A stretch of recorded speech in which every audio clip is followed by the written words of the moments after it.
Right now I'm going to teach you how to make this adorable little yo-yo bouncy ball thing with the rainbow loom.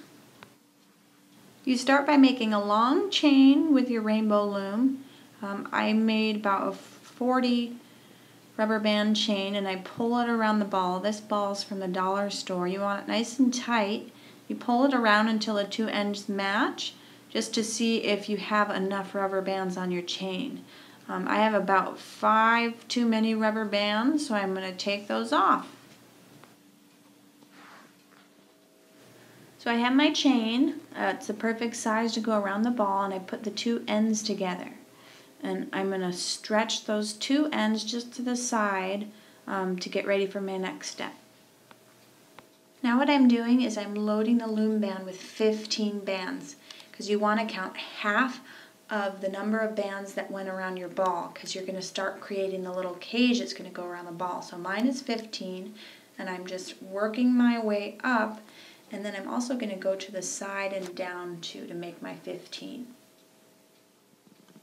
So I made my 15 band chain, and before I flip it around, I go ahead and grab that first chain I made that goes all the way around the ball. The two ends are together, and I stretch those two ends over the last peg that I loaded. And this is going to connect your third chain with that first chain. Now I'm going to start looping, and I grab my band from underneath all those bands that we put over and pull it up and over, and I'm going backwards right now. I like to do it this way because I think the bands get twisted less, but you can make your chain however you like. So now I'm going to the third one, up and over, and now when I get to the fourth one, it's just like normal again. And I go out all the way until I finish.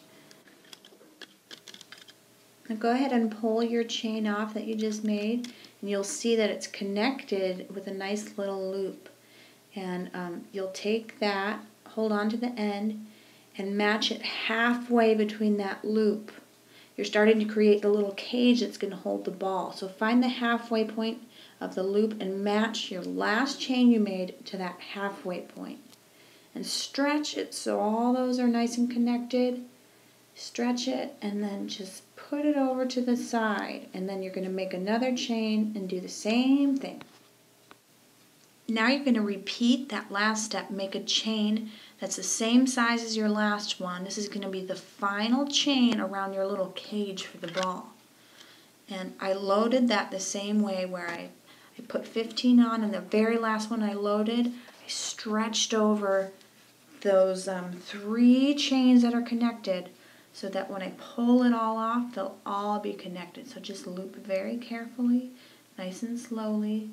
Go in there, loop up and around, keep going all the way up. So you pull off that chain and you'll see that it's connected to a little cage that has 3 legs on it. You want to make this last chain the 4th leg. You find the center point and hold on there. So I found the center point where my last chain is going to connect with all the others. I put my finger in it and hold it nice and tight and stick it on the side of the loom and get ready for the next step.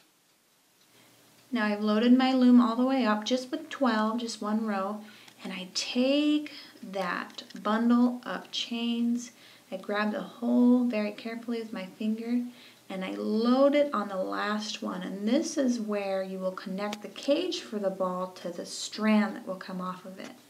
So you flip it around and you start making your chain as usual. You might want to kind of pull that back because there's a lot of bands in there. This is what's going to connect the cage to the big chain. So just keep going. Ooh, ooh, we're caught here, we're caught here. Oh dear, did we do it? I think we got it. Okay, you just keep working your way up. I'm going to keep going up like that until the end. So I've made my chain, there's the cage. I'm going to pull it off carefully, keeping my finger in the final loop so it doesn't get unraveled. There we have it. There's our cage, and there's the end. And then you'll just continue making chains, continue loading the loom, making the chain as long as you want it and putting the last chain loop on the end so it all stays together. So I'm going to show you how to lengthen your chain if you want. You load your loom band, and then the very last one you loaded, you put the last loop from the last chain, and then you turn it around, and then you start looping from there, and that will connect your chains and make it longer and as long as you like. Just keep going up and looping over, up, go in and up, and loop over. This is a nice design because you only need one C-clip. Okay, now I'm all finished. I have it the length I want, and I grab my C-clip. And now we just loop a little ring around the very end and attach it with a C-clip, and you have the cage and the string ready for your ball.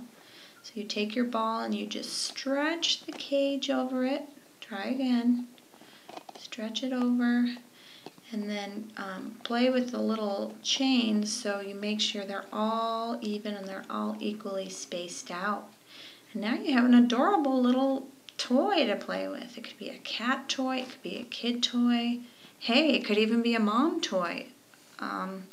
Maybe not that last thing, but it's really cute. Thanks for coming. Goodbye.